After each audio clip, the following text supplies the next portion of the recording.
Bonjour à toutes et tous, bienvenue dans les coulisses du Grand Lyon. Mon invité du jour, Philippe Prieto, bonjour. Bonjour. Vous êtes conseiller municipal, vous êtes aussi surtout coprésident du groupe socialiste à la ville de Lyon. À ce titre, co-signataire d'un communiqué de presse de soutien à Grégory Doucet suite à sa garde à vue la semaine dernière, qui s'est signé par les différents groupes politiques de la majorité. Pourquoi ce communiqué de presse ?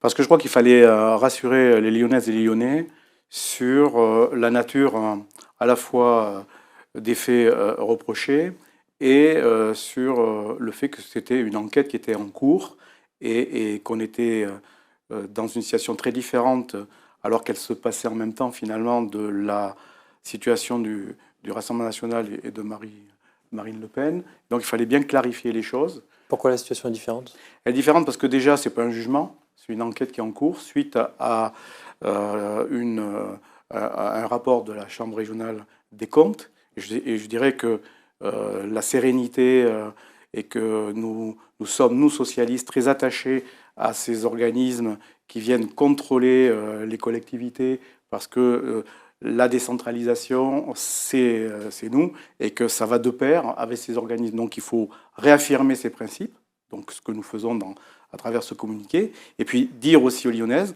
que l'enquête va démontrer les responsabilités des uns et des autres, mais que là, en l'occurrence, il n'y a pas de détournement pour aller faire un garde du corps ou chauffeur ou je ne sais quel. Il y a une activité qui a été celle des chargés de mission au profit des politiques publiques pour la ville et pour les Lyonnaises et Lyonnais. C'est très différent. Donc le tous pourri, il faut arrêter avec ça, il faut bien dire les choses et donc rappeler que si ce système a été mis en place depuis Gérard Collomb, avec Kepenekian et maintenant avec Doucet, c'est dans le souci d'une efficacité des politiques publiques.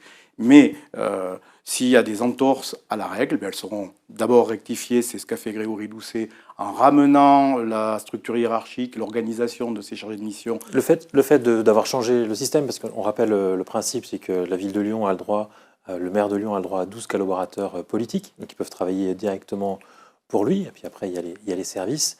Et là, ce sont une vingtaine de postes qui sont suspectés d'être en réalité des collaborateurs politiques au service des adjoints qui normalement n'y ont pas le droit. C'est ce que l'enquête démontrera.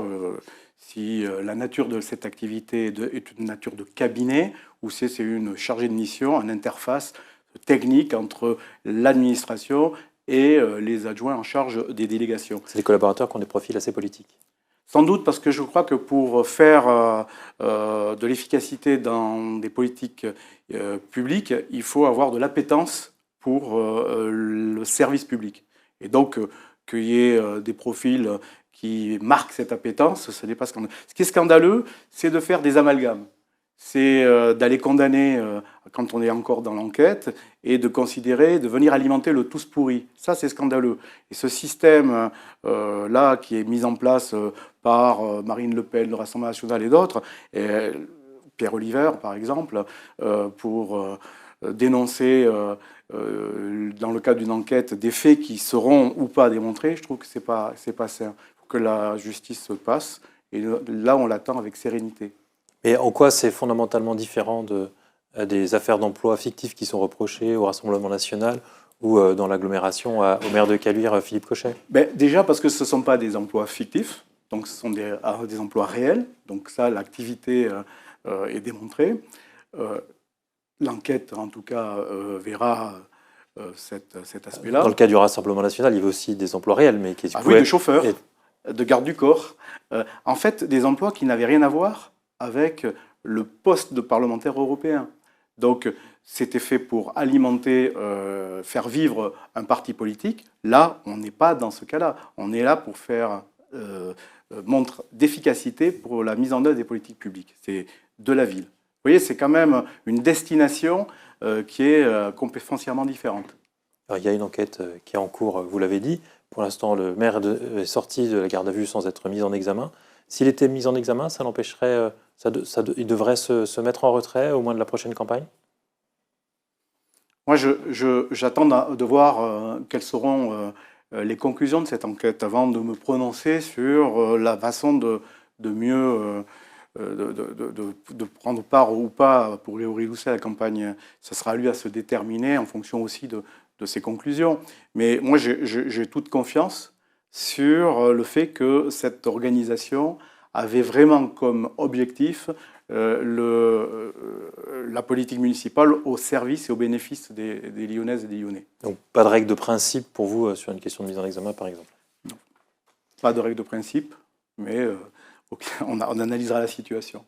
On a vu parmi les signataires du communiqué les différents groupes de la majorité. Pas Nathalie Perrin-Gilbert, c'est un signal politique? Alors, très clairement, Nathalie Perrin-Gilbert est entrée en campagne. Très clairement, elle a vis-à-vis de Grégory Doucet un certain nombre d'animosités. Donc je pense que c'est venu c'est venu mettre en place sa décision. Moi, je le regrette parce que face à tout cet illibéralisme qui nous envahit depuis les États-Unis jusqu'aux confins de l'Oural, il faut une réponse claire des démocrates. Et il faut vraiment qu'on ne transige pas sur ces questions-là. Donc j'aurais aimé effectivement que Nathalie Perrin-Gilbert s'associe à notre démarche. Ce n'est pas une démarche pour dire Grégory Doucet doit être le futur maire de Lyon. C'est pour dire le tous pourri, c'est pas la même chose. Cochet, Wauquiez avec son dîner des sommets, ça n'a rien à voir. Ou Marine Le Pen avec ses gardes du corps, ou sa belle-sœur, ou sa sœur, ça n'a rien à voir. Donc là, on est dans le cadre d'une enquête.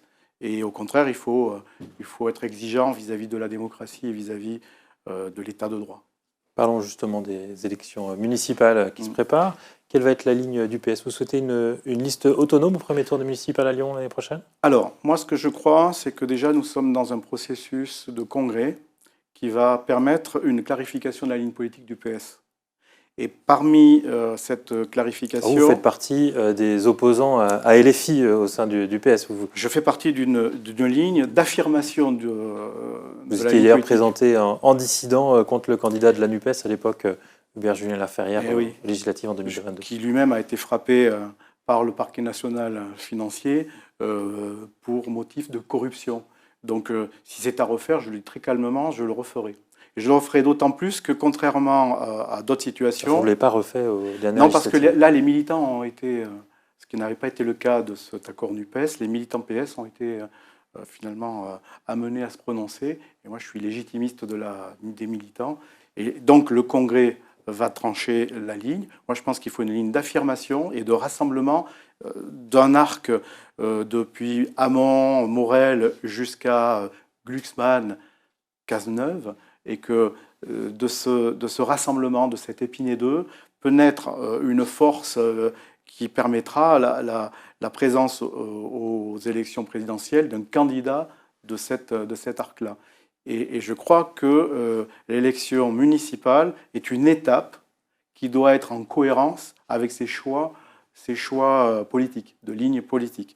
Et donc, si nous sommes en situation de conforter le socle de gauche par un rassemblement qui ne serait pas permis par un seul bloc de gauche présent au premier tour et qui viendrait de toute manière conforter le second tour et installer plus confortablement encore la gauche au pouvoir à Lyon, eh bien je pense qu'il ne faut pas qu'on hésite à regarder aussi cette hypothèse. En clair, vous êtes plus Hélène Geoffroy que Cédric Van Siewendel? Très clairement, et Cédric a aussi tout mon soutien pour pouvoir conserver son poste de maire de Villeurbanne, mais voilà, donc avec une clarification, c'est sûr, par rapport à LFI, ça c'est très clair. Donc une ligne d'affirmation qui pourrait passer par une liste autonome du PS aux prochaines municipales. Dans ce cas, ce serait des discussions. Vous avez fait un reproche tout à l'heure à Nathalie Perrin-Gilbert. C'est quelqu'un avec qui vous pourriez discuter ou vous l'excluez? Tous ceux qui se réclament de cet arc-là seront le bienvenu, et de toute manière, nous poserons toutes les hypothèses, et c'est ces hypothèses-là que devront trancher les militants dans la définition de la stratégie municipale et de leur chef de file pour la conduire. Et un David Kimmelfeld, un Georges Kepenekian, c'est des gens avec qui vous pourriez discuter? Georges, je pense qu'on peut discuter avec Georges sans problème. Hein. Il a fait la démonstration que c'était un homme de gauche. David, il faut qu'il clarifie. Là, on ne sait pas trop où il se situe, on va dire. Mais il vient de faire un accord métropolitain pour créer un groupe avec la ligne modem dure.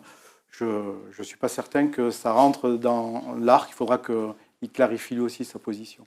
Est-ce que la possible candidature de Jean-Michel Aulas, qui est testée dans les sondages, peut amener la gauche à s'unir? Est-ce que c'est une menace? La candidature de Aulas, c'est clairement une candidature de droite. Donc, elle rassemble d'abord la droite autour de sa candidature. Elle est poussée par l'Élysée, qui comprend que les macronistes, sans puissance territoriale, on va dire, après ne peuvent pas prétendre à rassembler au-delà. Donc il y a toute une stratégie présidentielle et nationale derrière. Nous, notre souhait, c'est de faire réussir la gauche.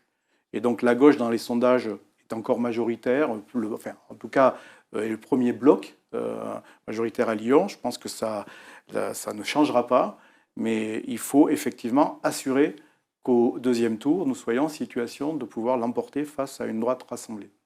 Et ça peut passer par l'union au premier tour, si vous... C'est pas non plus exclure, mais je pense qu'il faut peser toutes les hypothèses et pour le Parti socialiste, la meilleure sera celle qui permettra de conforter la victoire au deuxième tour. Philippe Prieto, je vous remercie. Je vous en prie. Et puis moi, je vous dis à demain pour une nouvelle émission des coulisses du Grand Lyon.